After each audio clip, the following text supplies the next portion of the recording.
Well, we all know that Bharat Mandapam is the place to be when it comes to the G20 Summit.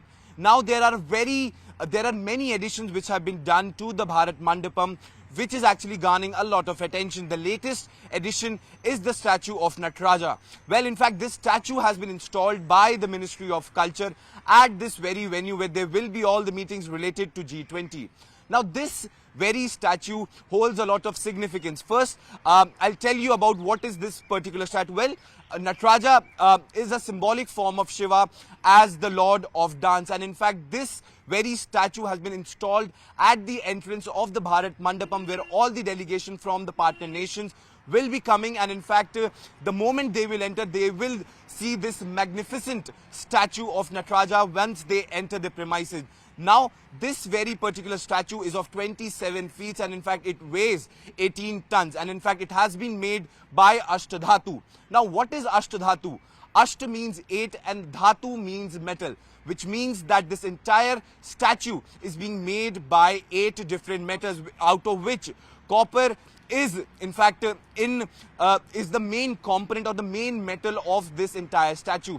Now, why this sculpture is made by the Ashtadhatu is because of the significance which is hold when it comes to purity, and in fact it also signifies what the Indian culture stands for, the mix of different cultures, and this is what it represents when it comes to this very Natarajan statue.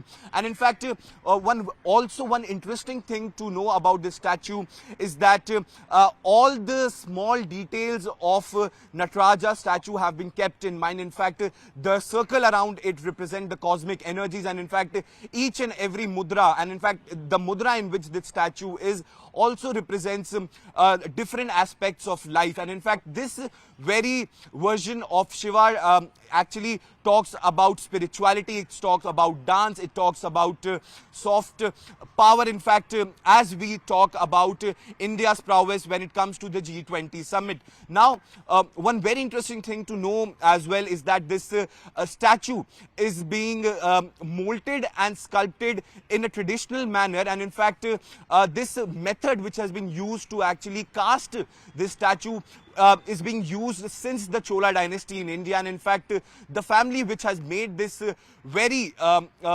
statue is in the business of sculpture from the last 7 generations. So you can understand a lot of hard work has went into this making this very statue. And in fact, when we talk about the significance of this very statue, we don't have to lament upon the fact that India is way ahead when it has to talk about its soft power prowess. In fact, there were different installations across the national capital when we talk about India's soft power, and in fact to showcase India's culture. And in fact, this very statue at Bharat Mandapam is one of those examples.